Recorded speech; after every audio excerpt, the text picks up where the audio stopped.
السلام علیکم SRC official کے ناظرین، آج کی ویڈیو میں آپ کو واقعہ بتاؤں گی ایک نمازی کا خواب اور عشاء کی نماز جماعت کے ساتھ پڑھنے کی اہمیت اور فضیلت بھی اس واقعے سے واضح ہو جائے گی۔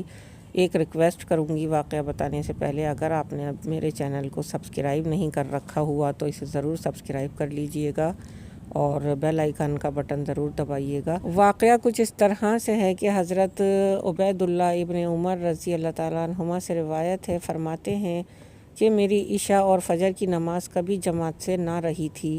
ایک رات میرے ہاں کچھ مہمان آ گئے جن میں مشغولیت کی وجہ سے میری عشاء کی نماز جماعت سے جاتی رہی، چنانچہ اس بات کا مجھے بڑا ہی افسوس ہوا۔ پھر میں عشاء کی نماز جماعت بصرہ کی کسی مسجد میں مل جائے یہ سوچ کر نکلا اور تمام مساجد کو ڈھونڈتا رہا، لیکن تمام لوگ نماز پڑھ کر فارغ ہو چکے تھے اور تمام ہی مساجد بند بھی ہو چکی تھیں۔ پھر میں افسوس کر کے اپنے گھر لوٹ آیا اور میں نے سوچا کہ بلا شبہ حدیث پاک میں آیا ہے کہ جماعت کی نماز فضیلت رکھتی ہے اکیلے کی نماز پر 27 درجے۔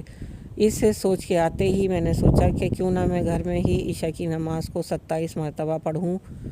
پھر میں نے ایسا ہی کیا اور میں نے عشاء کی نماز کو 27 مرتبہ پڑھا۔ اس کے بعد مجھے نیند آ گئی اور پھر میں خواب میں کیا دیکھتا ہوں کہ میں ایک ایسی جماعت کے ساتھ ہوں جو کہ گھوڑوں پر سوار ہیں اور ہم مقابلہ کرتے ہیں ایک دوسرے سے، اور میں بہت ہانکتا ہوں اپنے گھوڑے کو لیکن وہ مل نہیں سکتا ان جماعت کے ساتھ۔ پھر میں کوشش کرتا ہوں اپنے گھوڑے کو ہانکنے کی تاکہ ان کی جماعت کے ساتھ میں بھی مل سکوں، لیکن میں ان کی جماعت کے ساتھ نہیں مل سکتا۔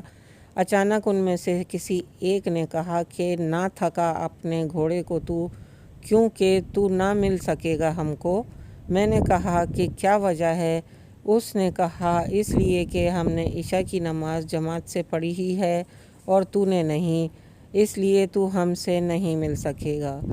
ناظرین، حضرت عبید اللہ ابن عمر رضی اللہ تعالیٰ عنہما کے اس واقعے سے عشاء کی نماز وہ بھی جماعت کے ساتھ ادا کرنے کی فضیلت اور اہمیت اچھی سے واضح ہو گئی ہے کہ اگر کوئی شخص عشاء کی نماز جماعت کے ساتھ نہیں پڑھتا تو اس کی مثال انہی گھوڑے والے لوگوں کی جیسی ہے کہ جن کے ساتھ وہ ملنا تو چاہتا تھا لیکن وہ مل نہیں سکا۔ اور عشاء کی نماز جماعت سے پڑھنے کی اہمیت اس بات سے بھی مزید واضح ہوئی کہ اگر اس شخص نے اس نماز کو 27 مرتبہ بھی ریپیٹ کیا، دہرایا، پڑھا، پھر بھی وہ جماعت کے ساتھ ادا کی گئی نماز کا درجہ حاصل نہیں کر سکی۔ ناظرین، ایک بات یہاں میں آپ کے ساتھ واضح کرنا چاہوں گی کہ نماز کوئی بھی ہو، فجر ہو، ظہر، عصر، مغرب یا پھر عشاء کی نماز ہو، ہمیں چاہیے کہ ہم ہر نماز کی پابندی کریں اور کوشش یہی کرنی چاہیے کہ جماعت کے ساتھ ادا کرنا نماز زیادہ اہمیت کا حامل ہے۔ اس واقعے سے ہمیں یہی سبق ملتا ہے کہ ہمیں نماز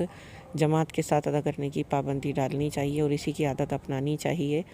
ناظرین، اگر آپ کو میری یہ ویڈیو پسند آئی ہو، یہ واقعہ اچھا لگا ہو تو اسے آگے ضرور شیئر کیجیے گا تاکہ دوسرے لوگوں تک بھی یہ میسج کنوے ہو سکے کہ باجماعت نماز کی فضیلت اور اہمیت کتنی زیادہ اور کتنی واضح ہے۔